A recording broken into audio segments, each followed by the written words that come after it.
natalisa bino bandeko extrait ya photo moko ezali photo yango bokende luka bobeta kaka bobeta na ndenge bomoneli na photo bokomona ke ti natalisaka bino balangage balobaka bakode ya balobaka donc nde bolobaka bakode ndenge bakoko na biso nde banda koloba na biso soki baboti bazali yokola koyeba tala kwanga kwa donc eza yekola koluka ninga oyeba koluka donc voilà donc voilà yango biso pe tozotalisa bino natalisaki bino café donc ozomona ke botala na photo na kotiela bino balobi café mpona café esandi esalami bino moko bokota na donc na koloba vraiment te bokota soki bobeti yango na YouTube bokomona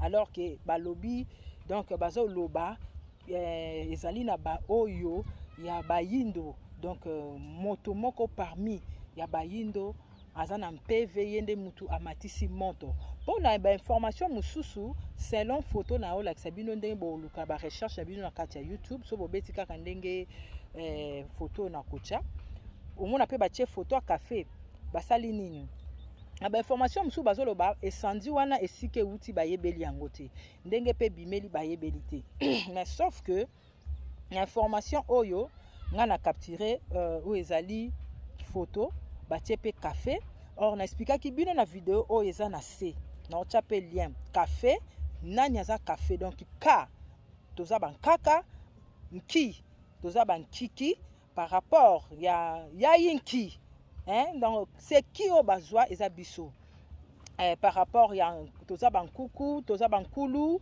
donc nku eza biso nki eza biso ka eza biso ko eza biso koko donc voilà fait wana sikoyo par rapport ya moto donc yango nalobaka na bato to balobaka couvre-feu eza par rapport ya balingaka ba couvrir oyo ezali mpeve ya moto moyindo po nyonso oyo esalamaka donc na se ya mokili oyo ezali par rapport ya ba onde donc ba ndenge bolobaka na ba na banini ya ba réseau ba antenne mais eza ba biloko oyo ba connexion eza ba mpeve na biso tango ezomata nde créaka ba biloko wana po mokili azozongisa yango ndenge akelaki yango ngo botala.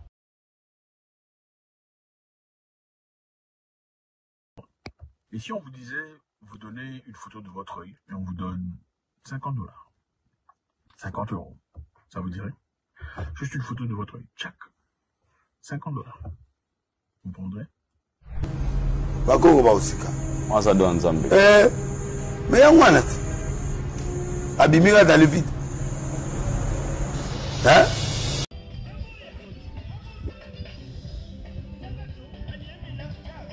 Na kima ekota makelele na yesiko na se ya nzete ya avocat mbote na biso ezanga bino wa mekelamu totala oyo ezali maloba oyo balobaka na kodia na système ya kolakisa bato na chiffre 6 oyo ezalaka foli pasa ya chiffre 9 donc 6 eza lokwa physique makambo ozomona na physique makambo azotangisa bino na classe bino bomoni keza bongo mais na chiffre 9 en réalité nango donc eza lokwa ndenge balobelaka bino te totala ba vidéo bino bokomona pe boko bofungola matoi boza na misu bomona boza matoi boyoka bokanisa yamba koboya pe kondima ngo.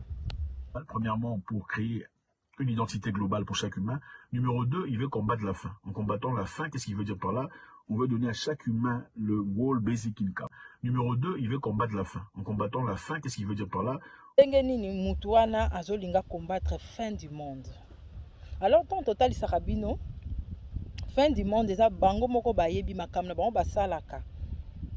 Oh bayako balusa mutu na C, donc chiffre 6. Or chiffre 6 eza ramabete, donc nde bolobaka.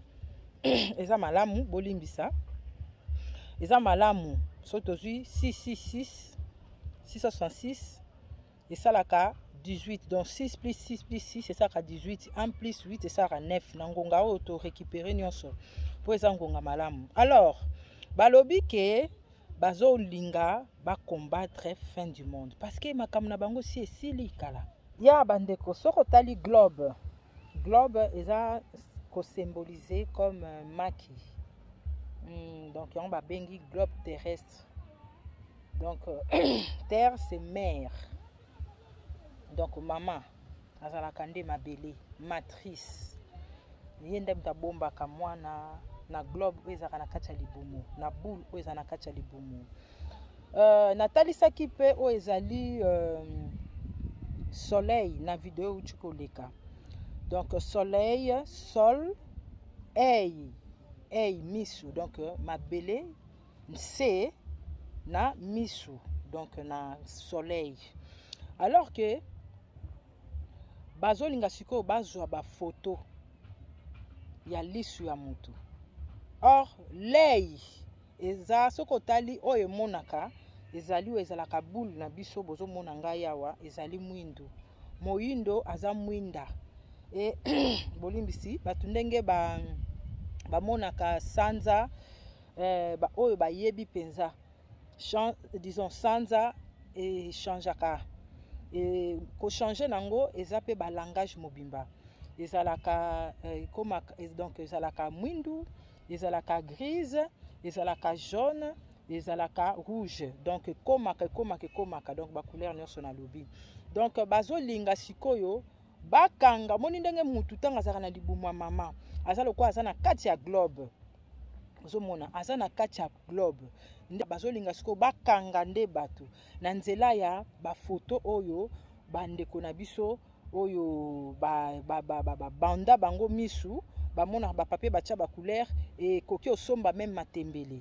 donc voilà par rapport ya makambo na bango nyonso esi esili baza lisusu te na mpeve oyo bakoki kotambwisa mokili na ngonga oyo po bamata likolo bakita na se bakena loboka mwasi to mobali tout chemin ne mène plus encore à Rome donc nyonso wana bakusuka kaka na nkata po eza ngonga ya mama ngonga malamu ngonga bosolo ngonga ya bolingo tokei. Deepfake. Vous avez certainement vu des vidéos de Donald Trump ou de qui que ce soit, je sais pas, en train de faire des bêtises, mais c'est pas lui, c'est du deepfake.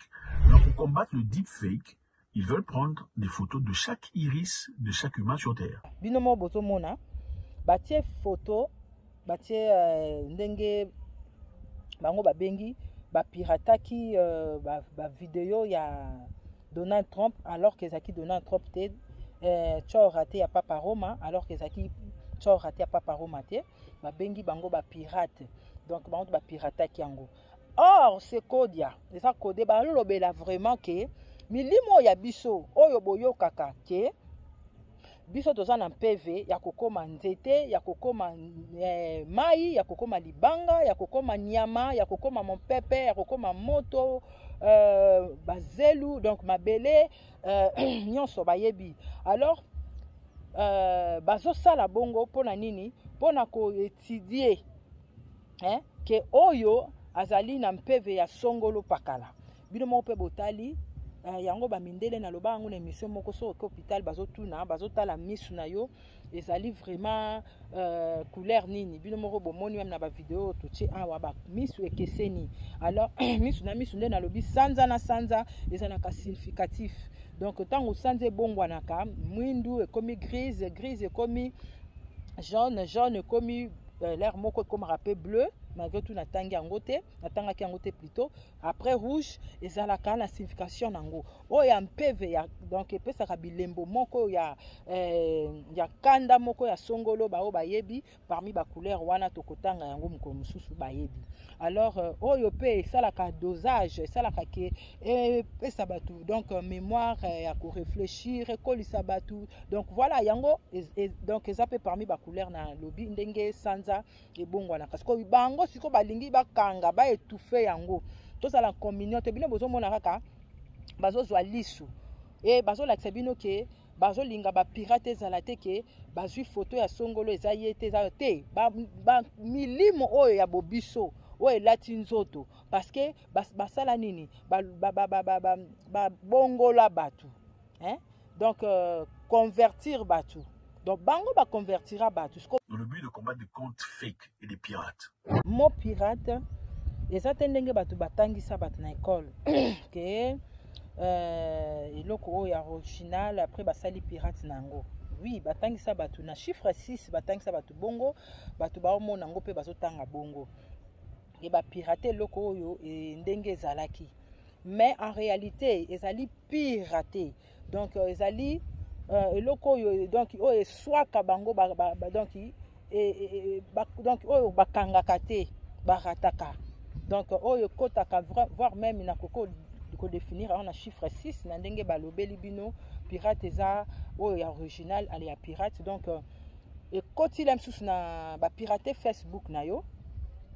Donc mutu moka makasi aza dire a longoli kiboyo donc a longoli donc Facebook non et comme yaye a ratissé yango et comme yaye donc ça très fort, ça veut dire mutu moko aza makasi azo kwisa oyo ndenge basalaki yango mundele ndenge asalaki. Donc batu wana nde babengaka ba pirate selon siko chiffre 9 et pas na bango. Donc makambo bango basalaka poso rotali pe internet basala yango na ndenge na bango bazofuta donc bazofuta pas na bango mais za na ba pirate oh bazoya kaka bazoko contrer bango. Donc bato oyo balongolaka babiloko oyo bango penza basalaka ba faire ratisaka ba makambo na bango. Alors ndenge moko bazo koloba soki tozui côté ya chiffre 9 bayebi ke bato en PV baza bato molimo maza. Alors na bato molimo oyo bakomitika et oyo pe babatelaka mabota na bango bayebi ke soki bazui lisu ya songolo pakala donc comme pirate donc bako ratisse makambu na bango. Donc bazo boya nde sikoyo ba makambu wana et ezala donc piraté yango bazolinga siko bazwa penza mutu ye moko ayeba pesi ba papier batia ba couleur. Donc voilà bankulu bako bakozwa lokumu ba makambu na bango nyonso bakosala ekosimba te. Donc moyindo telema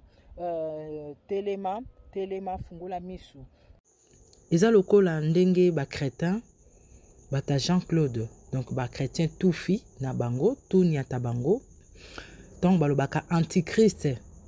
Donc bazo zwa mutu oaza donc bazo benga antichrist comme mutu aza mutu malamu te. Or eza bongo te. Donc mutu azo yamba eloko malamu te. Or eza bongo te, eza lokola antibal. Donc oboyi bojo bana bango wana ya ba mouton ya ba crétin. Donc babiloko na bango ya ba makila ya Jésus na nzoto ya Yesu. Donc oboyi yango voilà. Voilà, donc une entreprise de cryptocurrency, crypto-monnaie, Wallcoin, a commencé une campagne très forte de distribution d'argent. C'est-à-dire, on vient prendre des photos de votre œil et on vous donne $50 pour ça. On prend une photo de votre œil, votre iris, on donne $50. D'après eux, ils veulent créer ce qu'on appelle Wall Digital ID, donc une identité globale digitale. Ce n'est pas une identité de votre pays. Ce n'est pas votre passeport, c'est une identité globale. Dans le but de combattre des comptes fake et des pirates.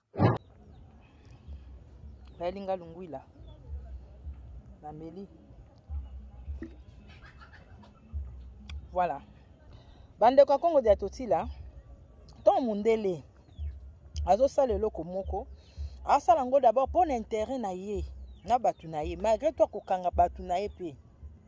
Ozo toza na posa ya kibo mutu na biso sala original.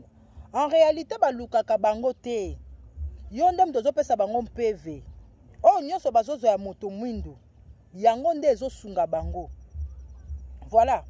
Boyoka ba masolo ya mama Tila. Bamela ka bango na bango te ke pesa eloko te. Baza na posa mélanine. Donc si na bosanité. Voilà. Na kombo. Donc oyo za nango na kati ezali total. Bango siko ezali moins bazana na posa na yango molile ezokota. Voilà, il faut kolenda. Allez donner votre œil, la photo de votre iris, ça quand on commencera à donner de l'argent aux gens, tu recevras vraiment l'argent, on sera sûr que c'est toi. Maintenant vous partez donner votre œil. Les Kenyans sont partis comme ça. Plein de gens dans les rues en train de s'aligner pour aller faire une photo de Wallcoin et recevoir 50 € pour commencer. Donc on trouve un compte cryptocurrency, 50 €, crypto digital, enfin crypto-monnaie, 50 € pour commencer. Ça repart, hein, ça repart. Comme c'est de la crypto-monnaie, Worldcoin, deux fois, le prix fluctue, quoi. Deux fois, ça monte, ça baisse, ça gagne de l'ampleur et tout le bazar. Mais le gouvernement kenyan s'est ressaisi, a dit non, on va arrêter cette histoire. Parce que sur le plan sécuritaire, comment ça se fait que vous venez distribuer de l'argent gratuit comme ça? Non, vous connaissez, vous ne donnez pas de l'argent gratuit. Tellement comme ça. C'est quoi l'objectif, les vrais objectifs de tout ça là? Les vrais objectifs sont clairs. Donc, bozala, misuga, na kumisi bankoko pe bakokololo na biso, ba arrêté likambo oyo bandeko na biso ya Kenya, oyo balingaki bazwa peuple nyonso, ba misu tout consort. Alors que misu, tango déjà bazozwa misu na yo, eza kibo yo mobimba. Eza kibo yo mobimba. Pour la partie même ya misu, bakoko triquer pe même misu na yo. Po bazana ba biloko mususu, ba misu abatu mususu bako bando ko kanga yango. Po tozana ba misu ebele. Donc alors ndenge moko na talisaki pe na vidéo wana, balobi bazolinga ba kanga o ezali soleil. Na vidéo o eza na se. Donc yango la ngaki nanu na publié te et puis matondo mingi na tata Masamba na mega o tindeli ngai bankulu bako bozwa lokumu ngai moko pe nazangi te ko bakisa pona publier po ba minute soki ezebele eliaka mega ebele surtout biso nde toza na masasa wa bakulu bako ba okanisa ba ndeko nyonso bisika bozali matondo mingi moindo milinga mutu na mutu aza na part na ye o bakoko pe bakokololo batindeli ye butu ezoko bakokota bandeko otindeli ndeko no songolo pakala bapape bacha bacouleur talisa epe atika kondima oui na babiloko nyonso oza malamu ou na sima nango songolo pakala beli après tant bakene na hôpital bamemi bapape bacha bacouleur po akoma malamu na sima nango boyoki sango azate akei est-ce que bakoko na biso bakokololo na biso basalelaki ba hôpital donc wana par là nangina lobaka la santé n'a pas de prix ponzoto yoza nango koko atikeli mama tata loposo bapesio makila bapesio kombo na bango bapesio elongi na bango ezali chora tete ya papa Roma oyo azotinda bapape bacha bacouleur esombaka biloko na loposo oyo ezali ya biso bososola Israel yango wana guerre bandi bandeko nanga miso ko bakofungwa mama toye ko bakoyoka ngo o tozoloba o toloba kite tolobi bazolinga ba combattre fin du monde na bango po ba traître pe ba traître baza bango ba pesa bango ba buzo ba mpv wana kasi ba biso ba oyo vont des milliards ya ba américain pe ba traître lokola tozoro loba ba bosolo oyo bakotisaki batu na mitu ke bayeba esprit de mort ezalaka tango bandimi elati bango nzoto biso tolobi ke batu bakufaka te bazomeka nyonso abuzoba na banzoto oyo nzoka nde eza na banzoto te zozongela bango tozopusana moindo nalingaka bino mwa mingi ngo otindeli ndeko nosongolo pakala bapape bacha bacouleur talisa epe atika kondima oui na babiloko nyonso. Lobby journée à Génocoste, maman. Les gens, beaucoup de gens, tu leur parles même du génocide, bah, lobby est allé sauter ton poto, maman. C'est ça le Congo d'aujourd'hui, maman. Maman, je te dis que beaucoup de gens, ils pensent qu'ils connaissent le Congo, mais je te dis, c'est 80% peut-être des Congolais qui ne savent pas le Congo. Ils ne savent même pas ce que c'est parce qu'ils ne veulent pas s'instruire. Ça va dépendre de ces Congolais comme toi, maman, les Congolais comme beaucoup de ceux-là qui aiment le Congo, de nous mettre ensemble pour tracer. Parce que ils vont nous demander qu'est-ce que vous avez fait de ces Congo. Bolobaka Congo, c'est un pays riche. Mais qu'est-ce que vous avez fait, maman? On est en train de ne rien faire. Mais les esclaves se sont libérés seuls. Parce que les esclaves, à venir Nabango, destin Nabango, c'était qu'ils deviennent des esclaves jusqu'à la fin de la mort, jusqu'à la fin de la vie, jusqu'à la fin du monde. Mais ils se sont libérés, maman. Les esclaves, ils se sont libérés des chaînes, maman. Les esclaves sortent Nabango, ils ont esclaves, esclaves, mais ils se sont libérés seuls. Je suis convaincu que les Congolais sont conscients. Les Congolais, parce que je commence même à découvrir qu'au Congo, que la science coûte, science sans conscience, maman. Science sans conscience, maman. On arrivera à un point où pour rentrer même sur Internet, dans votre compte Facebook, il faut montrer votre visage ou votre œil. Ou même envoyer un email, il faut faire ça. Et je pense qu'il est essentiel que les gens comprennent pour que les gens très vite commencent à combattre cette histoire et résistent. Avant, on utilisait des adresses IP pour identifier chaque personne, chaque location. Mais l'adresse IP peut être changée, ok, avec VPN. Donc c'est difficile de savoir que c'est vraiment toi ou pas. Alors pour vraiment savoir que c'est toi qui as envoyé ce mail, ton œil. Pour vraiment savoir que c'est toi qui es entré sur Internet, ton œil. Donc il n'y a plus d'anonymat. Bon, c'est aussi difficile de dire que c'est vraiment eux. C'est peut-être que ce sont les Nations Unies qui ont financé ces personnes pour faire ça. On ne sait pas. Parce qu'on sait qu'à travers ce qui s'est passé avec ça, l'objectif était aussi de recueillir un maximum de données de chaque humain. Mais ça n'a pas réussi. Et maintenant, ils essaient de chercher à travers d'autres moyens. On va vous donner de l'argent pour donner votre œil. Merci infiniment les amis, faites-moi savoir ce que vous en pensez. Je pense qu'il est essentiel de ne pas seulement se focaliser sur les choses qui sont évidentes dans nos géopolitiques. Je pense qu'il est important de voir ce qui se passe aussi sous les radars. Qu'est-ce qu'on est en train de faire? Qu'est-ce qu'on planifie pour nous? Il y a un nouveau truc qui a commencé en Inde. Vous êtes au courant? Ouais, et ça ne rigole pas. Ngonga yangoyo ezate botalaka lolenge batu nyonso baotala faut komona musika. Donc radar lokola komona musika. Donc po ozomona soki lion babokoli na ndako akoma lokola mouton. Donc azokomi yeba te. Akoko koma pe plus que mouton. Po za batu mususu na bomoi na bango esengelaki ba avancer bango moko. Donc nyonso ba osala voire même bapesa bato papier bacha ba couleur ezaka po bakanga bato et bomonaki o basalaki na bamangwele esimbaki te donc bazoluka sikoyo ba combattre fin du monde na bango ndenge place mususu ndela lobaki na kotiela bino susu mo extrait wana. Donc numéro 2, il veut combattre la faim. En combattant la faim, qu'est-ce qu'il veut dire par là? C'est rapide, n'est-ce pas? Mais en vous facilitant la tâche, ça affaiblit le cerveau. Oui. Vous vous rappelez dans le temps quand les téléphones sont sortis, les vieux connaissent, on pouvait garder, en tout cas mémoriser au moins 10 numéros. Vous vous en souvenez? Oui, oh, le numéro de Julien, ah, ça c'est 077, oui. Le numéro de Clarisse, ah, c'est 075, n'est-ce pas? Aujourd'hui, vous avez mémorisé combien de numéros? Pourquoi? Parce que nous sommes en incapacité, donc le cerveau n'a plus besoin de travail. On met tout dans les répertoires, bon, n'est-ce pas? Avant, il n'y avait pas vraiment de répertoire, hein, c'était le gros téléphone là avec antenne. Vous connaissez?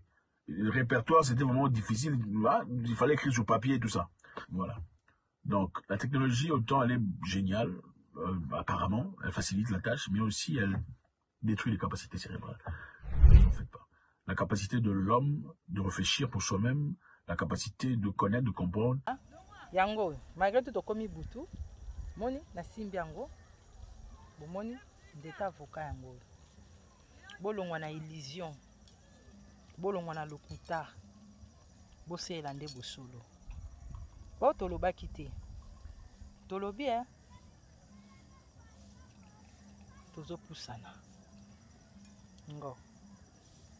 Congo, Congo, Congo, nanko, nanko, nanko, nanko, coco, coco, coco, cocololo, cocololo, cocololo, cocorico, cocorico, cocorico, cococo, cococo, cococo, ngo, ngo, ngo, ngonge beti, tangu ifwene, tangu ifina mene. Moindo, ngo. Au TEP, c'est Kalala Omutunde. Je vous remercie de m'avoir rejoint. Comme vous le savez, ensemble, nous allons célébrer le génie africain. À très bientôt.